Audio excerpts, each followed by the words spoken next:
น้องบ้องอันนั้นมาคุ้งภาษาไทยเอิ้นอะไรมักรุ่งมะละกอมะละกอมักรุ่งมากรุ่ง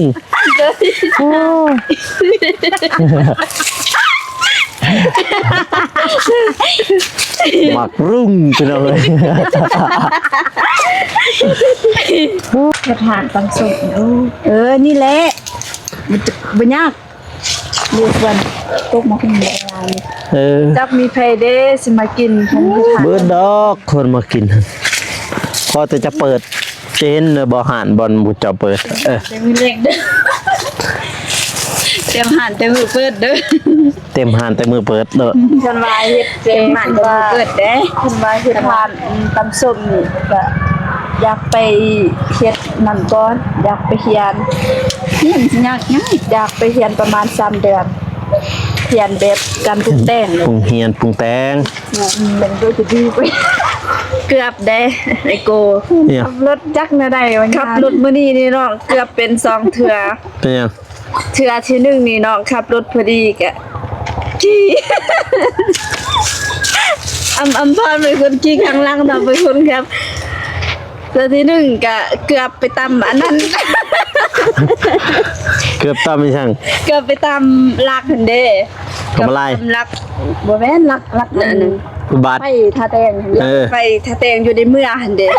ตกคุมใช่บัดนี้ยังเป็น3เทื่อเมื่อแต่หันก็ตกคุมอีกคุมนั่นนี่ล่ะอยู่อันแต่ก็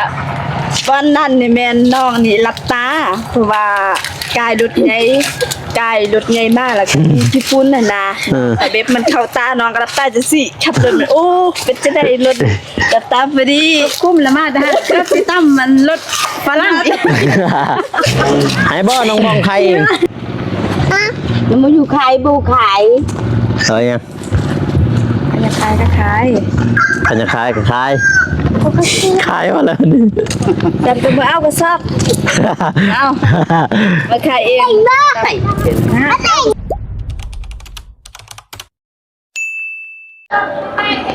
เปิดโตพี่น้องเนาะเปิดภาพมามันนี่ก็มาอยู่ที่บ้านของบ่าวตูนเพิ่นพี่น้องเนาะมาอัปเดตข่าวสารน้องพี่น้องเนาะก็มีทั้งน้องบองและก็น้องอัมพรเพิ่นมาเล่มหรือว่ามาเก็บกาแฟนี่แหละพี่น้องเนาะมาเก็บกาแฟมาสุดท้ายแต่ว่าขั้นตอนสุดท้ายพี่น้องบ้านบ่าวตูนเพิ่นแต่ว่าบ่าวตูนเพิ่นไปทงไม้กับ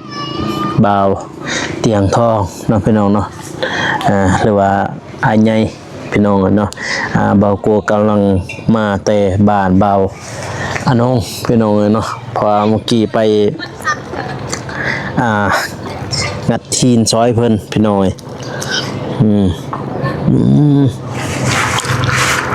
กาแฟนี่เป็นกาแฟกะติมอนนี่แหละพี่น้องเลยเนาะเป็นปลูกไว้อยู่นี่ของบ่าวตูนเองพี่น้องเลยเนาะจ้า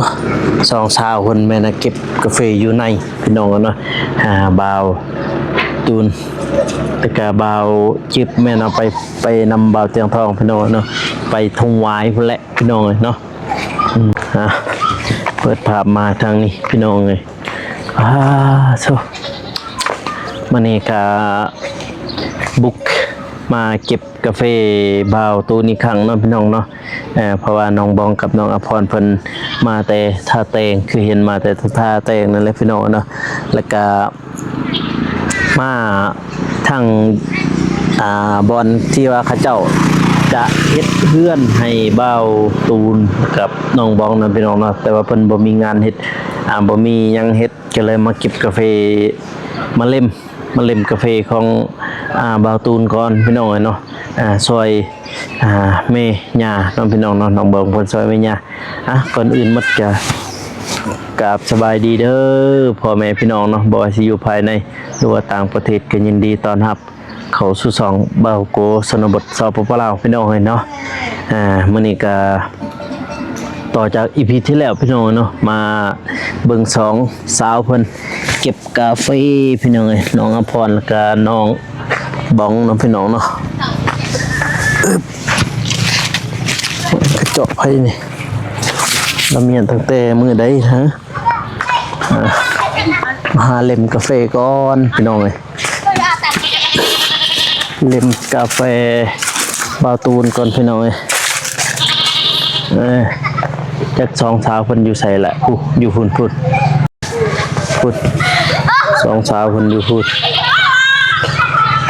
เฮ้ยน้องๆกำลังเลิกโรงเรียนได้จักโลเลยดิว้านี่อยู่นี่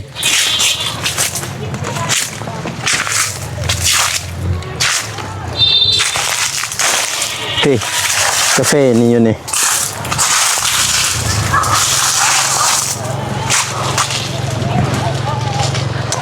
ก็ยังหลายอยู่เด้อพี่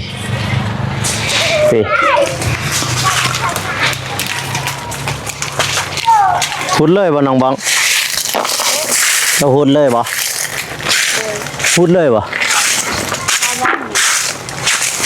ยัง มายังเนี่ย ความจะพูดเลยบ่ ด้วย สบายดีนะไหม โดยสบายดีเด้อโกแล้วก็สบายดีพ่อแม่ผู้ใหญ่เบิดสุคน เข้ามานี่ตี้นะ จะไฟในแล้วก็ต่างประเทศก็ขอสวัสดีสบายดีเด้อ สบายดีไหม สบายดี พูดเลยบ่ บ่เลือกเอา เดี๋ยวเอา เลย ตัวสิพูดเลย เอามาให้ก็ตามมายังตอนนี้นี่ ฮะ มายังตอนนี้ มาเก็บเฟ่แต่ว่ามาเล็ม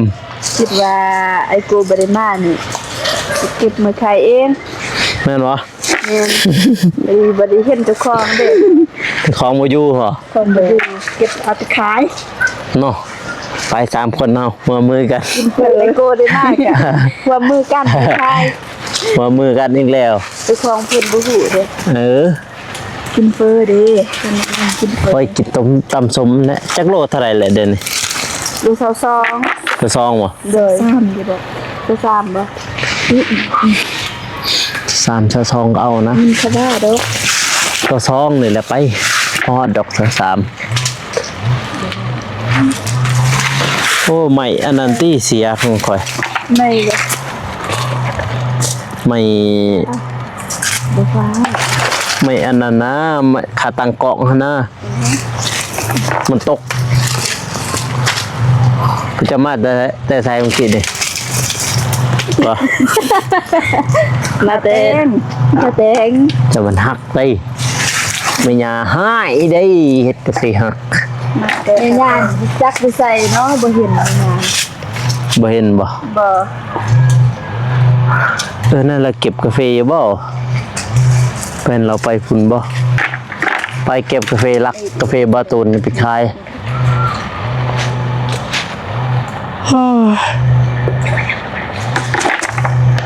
ว้ามันสมโอละหวานอยู่บ่ดิน้องบองเคยกินอยู่บ่เจะกินอยู่บ่มักสมโอแล้วนี่ บ่ จักหวานบ่ รถไฟนี่ บ่ฮู้ บ่แม่นรถบัสเนี่ย เอาเตียงทันมา รถสุโอเห็นมาก นั่นนี่ว่าบ่เห็นสมโอ บ่เห็นมีมาก นั่นนี่ มีแต่ว่าส่วนนี้มีแต่ว่าส่วนสีชมพู ฮะ นี่หมดส่วนชมพู นี่ยังว่ายังบ่ได้ยินได้นี่ แล้วว่าส่วนนี้มีแต่สีชมพูบ่มีชมพู บาตูนบ่ให้มาเก็บคือว่ามาเก็บเองหลัก คิดเอง เก็บเอง เลย เนาะขายเองเนาะ น้องมาแต่เต็นแล้วก็พาพรเพื่อนแล้วก็พาเพื่อน พากัน นี่นะ พากันไปใช่ไปทาแตงไปเห็นยัง ไป เที่ยว ดูเมนไปสักยา สุดยา เลย อย่าให้ช่าง เป็นนี่ช่าง เจ็บเอว เจ็บแอล เฮ็ดเวียกนี่แหละเฮานี่กลุ่มเฮ็ดเวียกหลายก็เลยเจ็บเอวไปซัก สักยา เลย จะเข็ม 1เข็ม เข็มหนึ่ง เข็ม1เซน5 เชิญฮะ เลย แพงอ่ะแพงแท้ แพงกว่านี้ก็ยังมีอยู่แพงกว่านี้เขายังซัก น้องอภรแล้วเราว่าจะเล่มกาแฟ เรียก แต่จะโลมึงนะโลทั้งหมด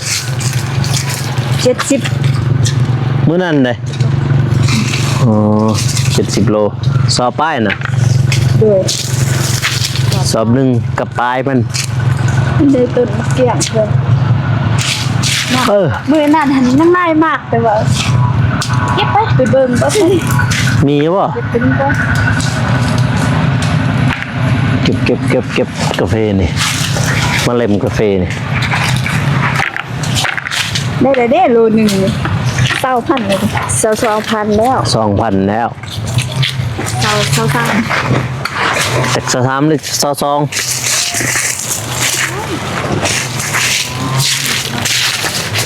2222นั่นแหละ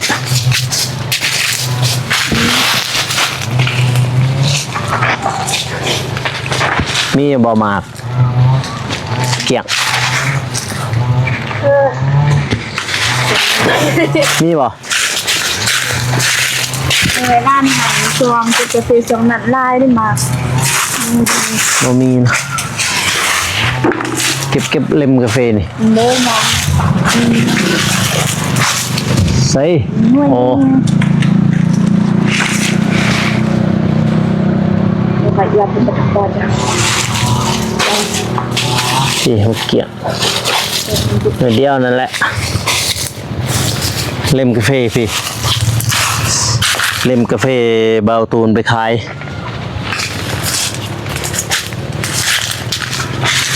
เพิ่นว่าเจ้าของเพิ่นมาทำก็บอกว่ามาช่วย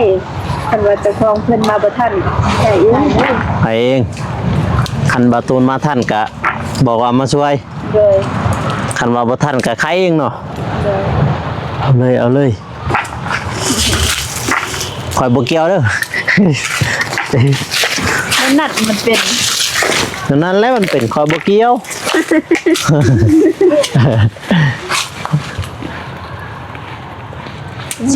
สามคนนี่ลักกาแฟเบาตูนไปขายเลยน้องมองแหละหรือบ่เล่มกาแฟจ้ะ ยังบ่ โดย คิดว่าแล้วเลยสำเต็มโลนี้ เจน้องบ่มีไทยแลนด์ บ่มี โดย ได้ให้ประตูนไปเล่ม เพิ่นก็มีเรียกเด้ไปก็อยากให้เพิ่นมาอยู่จากมื้อหนึงก็ยังดีนะ เนาะ อยากให้เพิ่นมาแบบมาเก็บเลยสวย ให้มาเก็บสวย แต่เบาตูนบ่ไป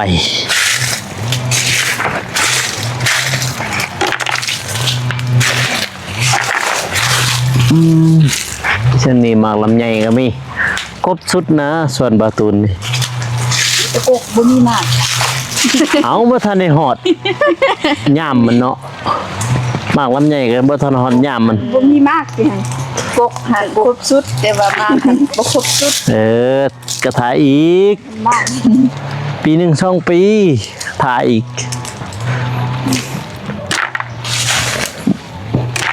เพื่อมันเป็นหมากเนาะเพื่อมันจะเป็นหมากมันก็ดนแล้วเว้ย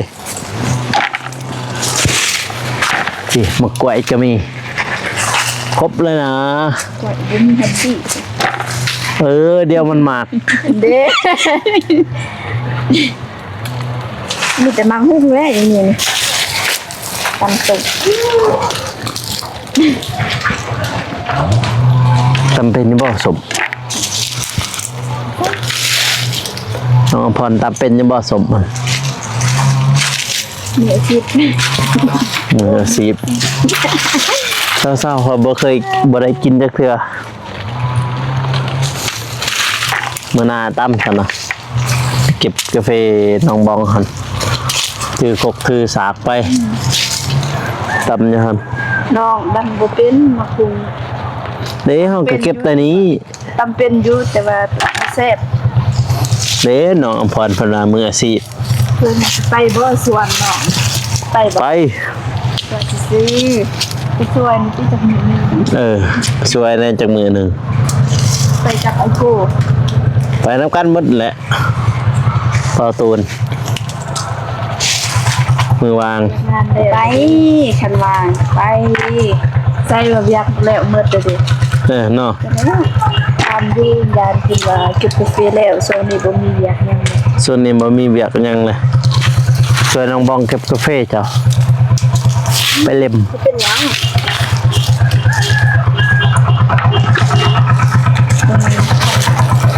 ใช่ป่ะ โอ้เคยทำเคยอยู่หาดอาหาร โอ้ เคยอยู่หาดอาหารแต่ว่า ชื่อสูตรอยู่บ่แหละชื่อสูตรอยู่บ่แหละสูตรตำนั่นน่ะอย่าเอามันเข้มเลยล่ะ ชื่อแต่ว่าแซ่บบ่แซ่บ เนี่ยมืออาชีพต้องแซ่บแล้วเนาะ เดี๋ยวซื้อแล้วอันนี้ก็ทำบ่แซ่บจ้ะ รถขายอันนั้นติขายตู้แม่น่ะนะมาขายเสื้อผ้า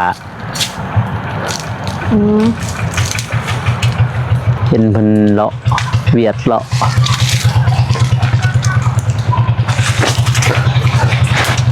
อีกบ่โดนก็สิได้ตั้งแล้วชาวบ้านหนองบองนี่รออีกสักครู่ค่ะ คุณนาย นี่ตักเจ้า ไว้ถ้าเบิ่งเลยถ้าสังแดงเพิ่นว่านี่บ่เกินทิศหน้าดอกทิศหน้าก็ได้ตักแล้วเดี๋ยวเสา โดยกระตัก ลูกไผ่ห้อยดำ หัวอีกถือบอกใครบอกลูกไผ่ห้อยดำนี่เอาในเก็บเลยนี่เทิงนี่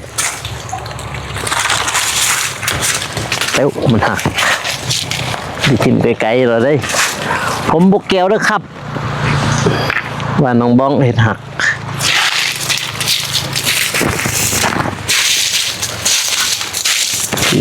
จักโมงเนาะไอ้ตูนกินมา บ่ฮงและเฮาบ่ฮง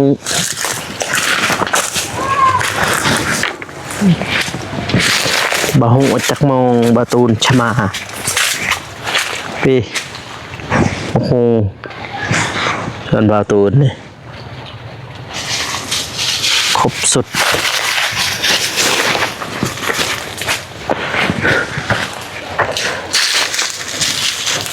โอ้บ่ฮงแห่งหลายพุ่นน้องบ้องอันนั้นมาคุ้งภาษาไทยเอิ้นได้ มักรุ่งมะละกอมักรุ่ง มากรุ่ง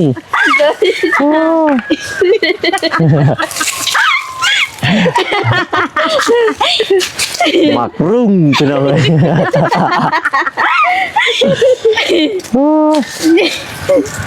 ตายแล้วบ้านนี้ จนหน้าแดง ภาษาไทยเอิ้นมากรุ่งเบิดเลยเนาะ มักรุ่งแล้วก็มีหมอก มาหงได้กินอยู่มาหงเนี่ย มักรุ่ง มากรุง มากรุงนะมากรุงอยู่ส่วนน้องบังเนี่ยได้กินอยู่โอ้กาแฟเหลืองตัวนี้เนี่ย เบิ่มมักรุ่งนี่ ปาดกิน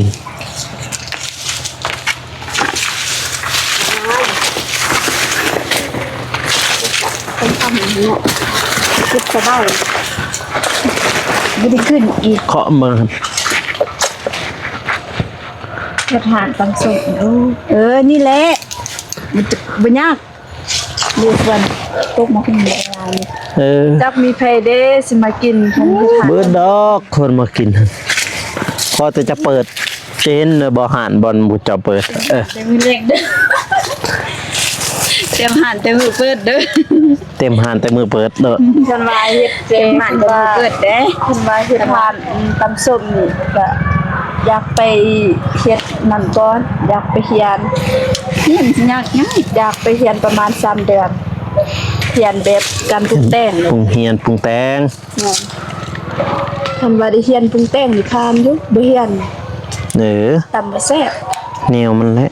เพียนอยู่เสกองเฮานี่ก็ได้ แต่ว่าสิผ่านบ่เพราะว่าน้องบ่ได้เรียนจบมา7 บ่ยากดอกพอแต่เป็นพอแหละพอแต่ดุมันแล้วก็จบหันก็เปิด จะเป็นดอกเหียนดอก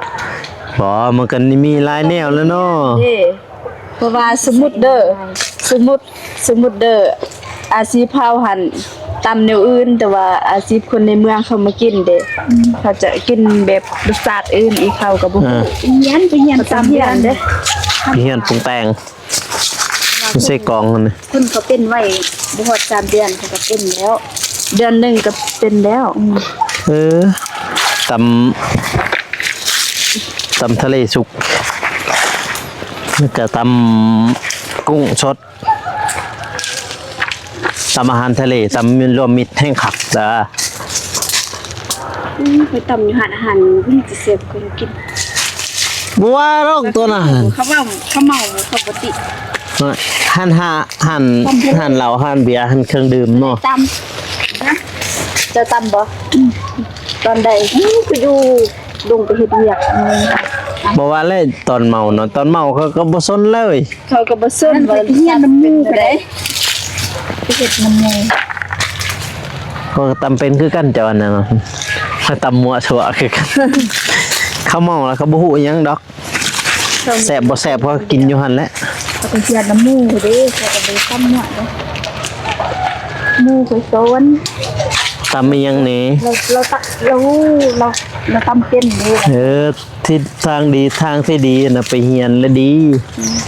ไปเฮียนก็ดีกันเป็นอาชีพส่วนตัวเลย มีหันมีโชมตัวเองคือเจ้าไปเฮียนโลด น้องมองอยู่ใกล้ๆนี่อาชีพส่วนตัวไผมันได้ตัวอาหารความสามารถไผมัน ถ้าสมมุติคอยได้ถ้าสมมุติเด้อสมมุติในชีวิตนี้คอยได้หานเด้อเจ้าก็สิมากินบ่แบบสิมากินมาสั่งนี่เด้อ ค่อยบ่ อันพอนี่กินบ่ว่าสิดื่มกันก็กิน จะน่าว่าน้องบังตำบ่แซ่บ เสพบ่ไปดอกคนตำเสพก็ไปนะไปประจำบ่เสพก็ไปเพราะว่าเฮาเป็นหมู่กันเด้ไอ้บ้านู่นเด้มันก็แซ่บแหละเนาะ เสพ ถ้าอยากอันนั้นแทนก็ไปเฮียนปรุงแต่งนั่นใส่ปรุงแต่งจะเดือน1 2 เดือนนี่ผ่านบ่ผ่านกันแล้วนะขอแต่เป็นนี่ จักสิใส่เด้เห็นตรงเตงนี่ ใส่กล้องนี่ ได้นี่ อยู่ใส่กล้องนี่นะ อัน นี่บ่จะไปส่ง งานจะใส่ก็บางทีว่าตอนนี้เฮาบ่ฮู้แต่ว่าอนาคตข้างหน้าบางทีเฮามีบุญข้างหน้าที่เฮาก็จะมีทางจะมีทางของตัวเองเฮาก็ตั้งก็เฮียนไว้แบบว่าเฮียนไว้เฮาก็ตำให้ครอบครัวกินนั่นน่ะ เปลี่ยนปรุงแต่ง เป็นเวลาดอกก็คือว่าช่วงเดือน1 เดือน2 เดือน3นี่อยากว่างแม่นบ่อยากก็พอได้ว่างที่ช่วงเดือนนั้น ว่างเลยช่วง ยังเสียหยาส่วนบางหกเลย ช่วงนั้นแหละเขาไปตับ เสียหยาธรรมดาบ่หนักปานใดตอนนั้นอยากไปได้ว่างอยู่ แต่ว่า ช่วงเขาเจ้าเฮียนเห็นแต่เดือน1เดือน2เดือน3แต่ว่าฮอดเดือน5นี่บ่วางแล้วเดือน5เดือน6เดือน7จนฮอดเดือน12เดือน1นี่พอได้วางอยู่กาแฟเฮาก็เก็บหมดแล้ว 1 2ในว่างแล้วนะ ประเทศทอดมันอยากจะได้เป็น น้องบ้องน่ะยังบ่ทันเป็นเนาะเพราะว่าไปทอดนั่นแหละก็ไปลองเฮียนเบิดนั่นแหละ ได้เด้ คันว่าไปเฮียนนั่นบ่มีดอกคำว่าตัวใดที่ว่าบ่เป็นเบิดถ้าถามว่าสิแซ่บบ่ สิ่งทุกอย่างเฮาก็ต้องได้เรียนให้หูก่อนเรียนว่าสิมาแล้วก็เป็นเลย ถ้าว่าแอบมันเป็นอยู่เป็น ก็ตาย ไปเฮียนและดีสุดมีอาชีพเป็นของตนเอง หายกระตุ้นเฮ็ดเพื่อนท่าเจ้ากับเมียนสัก3เดือนแล้วก็4เดือน กลับมาแต่อาหารเปิด กลับมาหันเปิดหาน เปิดหานเลย กลับมาหันเปิดหาน ตำส้ม ก็นี่แหละสิ ส้มตำ แรกเลย ชื่อว่าอุดหนุนจะมาชิมแซ่บบ่แซ่บแซ่บ บ่เซฟหรือบ่ แซ่บบ่ บ่เซ แซ่ ฟ บ บ่เซฟก็ต้องบอกเซฟเพราะว่าเฮาเป็นแบบรู้จักกัน ว่าปินหนาไปจังอุ้ยแซ่บเว้ย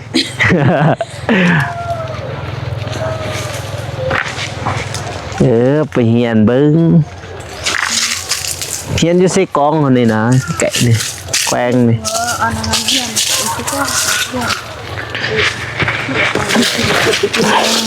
เราเห็นตัวแป้งเป็นแป้งสะเทียนทำเดือน ไป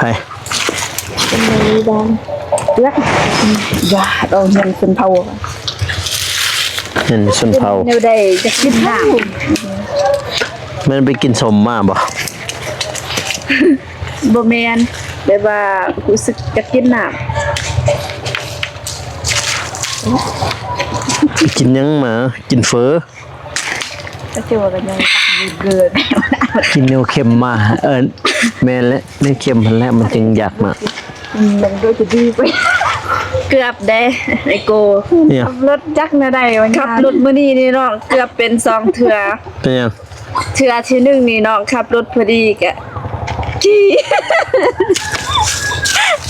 อำพรเป็นคนขี่ข้างหล่างทำเป็นคนครับเทื่อที่1กะเกือบไปตำอันนั้น เกือบตามไม่ช่าง เกือบไปตามลักหั่นเด้ ทำอะไร ตามลักบ่แม่นลักนั่นน่ะ บาด ไปท่าแตงหั่น เออ ไปท่าแตงอยู่ในเมืองหั่นเด้ เป็นยังมัน บ่ฮู้เป็นหยังคือกันมานี่ มันระเบิดยังตอนน้องขับรถน้องก็เนาะตอนน้องขับรถน้องก็คิดแบบคิดเรื่องอื่น ละเมอ ไปเนมเส้นทางอื่นแล้วไปคิดแนวอื่นน่ะก็ คุยกับอำพรน้ำจะสิพอดีน้องก็กลับแล้วก็อำพรเพิ่นก็เฮ็ดสิน้อยขับรถนี่ได้ตื่นเกือบ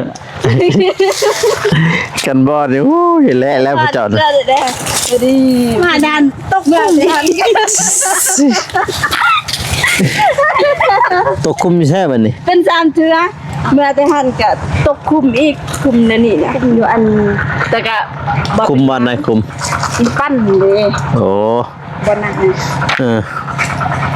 วันนั้นนี่แม่นน้องนี่รับตาเพราะว่ากายรถใหญ่มากแล้วก็มีขี้ฝุ่นน่ะนะแต่เบ็บมันเข้าตาน้องก็รับตาจะสิขับรถมันโอ้เป็นจะได้รถรับตาพอดีคุ้มละมาได้ก็ไปตั้มมันรถฝรั่งอีก เอาแล้วเจ้าบัน ตั้ นี่ งคุ้มแล้วก็ขี่รถไปนำหัวไปนำจนท้องแข็งจะท้องเลยพอดี ขี่น้ำหัวน้ โดย ำแต่เกือบตั้มฝรั่งอีก เป็นจอดอันเป็นพลังคนพลังซ้ายเป็นคนรับสิเป็นต่างประเทศอีกจอดอยู่เคียงทางเป็นน้องมันเกือบไปตั้งมัน เปิดเลยเนาะ ออนเบอร์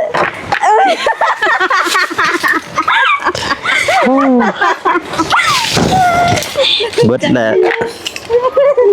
เกือบไปตามฝรั่งอีก ขับรถแนวได้เบิ่น เราโจทย์วิธีนี้ได้หันได้เกือบไปตำหุ่นนั่น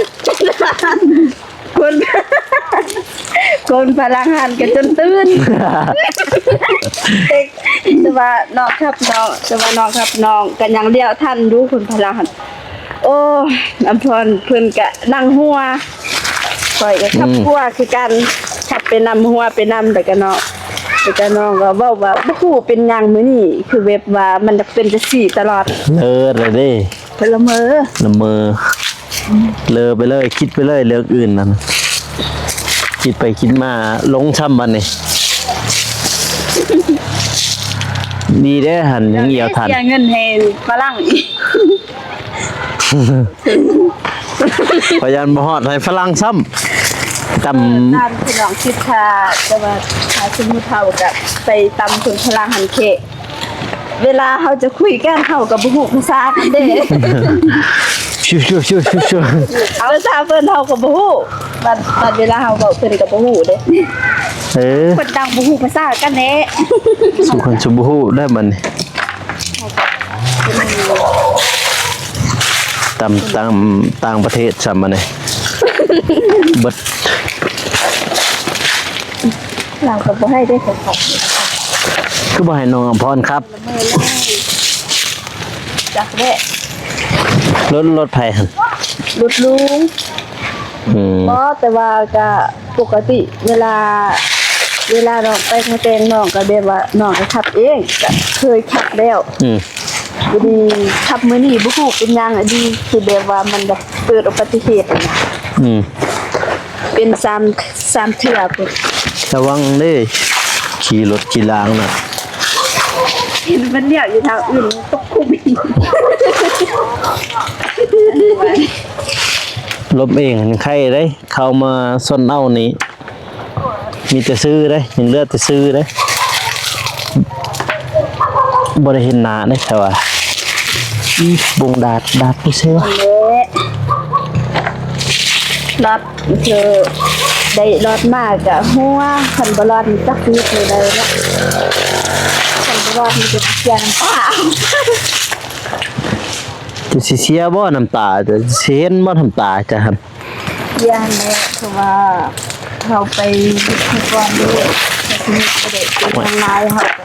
เด็ดเสียน้ำตาเด็ดยักให้นี่แหละเอาไปหา สำนันหั่นสำนันใครอยู่คันรถใหญ่เด้บัดนี้เหลือแต่ซื้อบัดนี้ไผอีกค่ะสิว่าน้องบองไปเจอรถใหญ่ส่วนเอาเว้นบัดนี้ไปชนฝรั่งอีกเว้นเจ้าบัดนี้ เอาอยู่นะกระจังบนพลังมาตายยัง ฝรั่งว่าโอ้ my god พ โอ้ ลัง my เขาก็นั่งเทียนทางนั่งอยู่ในรถแล้วก็ไปเนมเห็นเขาจะสิแล้วเบิ่งไปที่เขาก็วู้ว่าจะอันว่าแบบเป็นไงกับรถเขาก็ลิกทันไว้ตกใจนำแล้วเพื่อนนำ คากลับเนี่ยบ่ ตอนกลับแต่ว่าตอนไปนี่ก็บ่เป็นหยังตอนกลับเป็นจะสัตว์3เทื่อ หักและบ้านนี่เจ้ากับรถละเมอให้ยังได้บ้านนี่ว้าบงดาดนี่จะมันไปดับตัวอีใส่วะบ่เห็น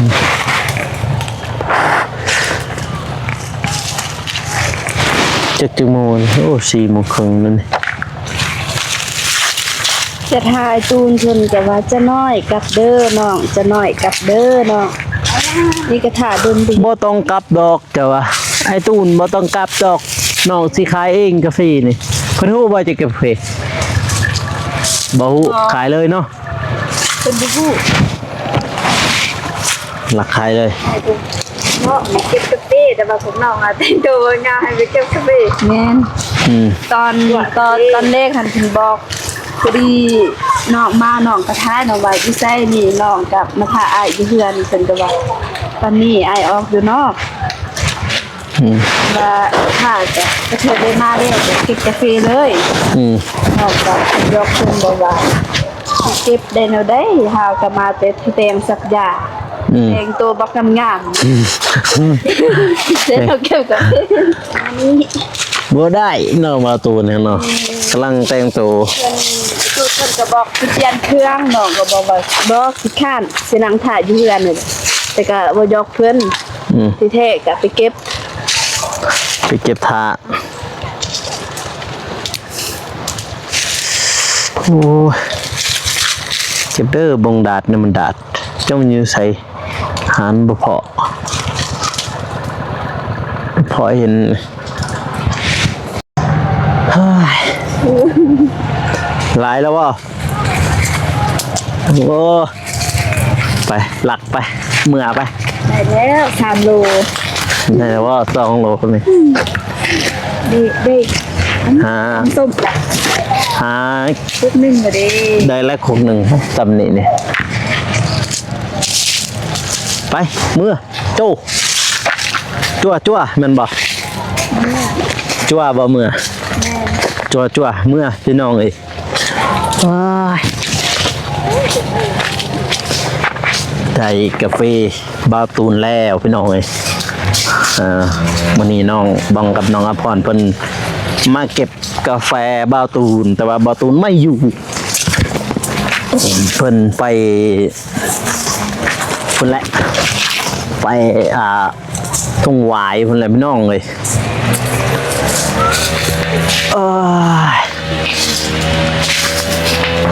จะเพิ่นมีสิ่งมาได้เนาะมีสิ่งมีหยังมาได้ติดใจจากโลติดเบิ้งมีรอกสิ่งหันอยู่เฮือนเนาะพูดไปติดใส่สิ่งงานสิ่งติดกาแฟพอโรโชมาก็ไหวมีแหละกินตำส้มเด้ กินสิมาขาย จ้างได้ ขายกิน จ้างได้นี่ มาขายเองเด้อแม่สิบ่ไม่ขาย ให้บ่ ให้ไปขาย ยัง ขายเองแล้วก็ใส่เองได้ เอาเองได้เงินนี่ทิมนากอกจาหนา ลงมาจากโซขาดบ่ได้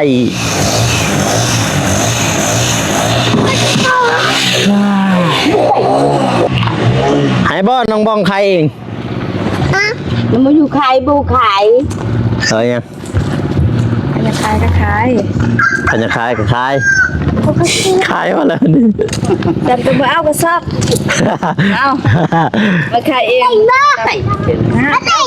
นี้ โอ้ทำจะคล้องหุ่นปัตรุน เล่นกระสับ ให้แต่ว่า มึงก็แหวยังก็แพ้ได้ เรียบร้อยพี่น้องเลยเมเบอร์ตูนแล้วให้เอามือขายเองรถขายเองเนาะไม่เราเก็บมือน้องบองเราเก็บเอ้ยเกือบไปเก็บกาแฟบาตูนพี่น้องเลยเนาะบ้านนี้พี่น้องเลยเปิดภาพมาทางนี้นะพี่น้องเนาะกาบาโกกาสิริจบคลิปเด้อพ่อแม่พี่น้องเนาะอย่าลืมฝากกดไลค์กดติดตามนะพี่น้องเนาะเพื่อเป็นกำลังใจให้บาโกเฮ็ดคลิปต่อไปนะพี่น้องเนาะสำหรับคลิปนี้บาโกขอตัวลาไปก่อนพี่น้องแล้วเจอกัน EP หน้าหรือว่าคลิปต่อไปของบาโกนะพี่น้องเนาะสำหรับคลิปนี้ขอกล่าวเข้ามาสบายดีเด้อพี่น้องเด้อแล้วเจอกัน EP หน้าหรือว่าคลิปต่อไปนะพี่น้องเนาะบ๊ายบาย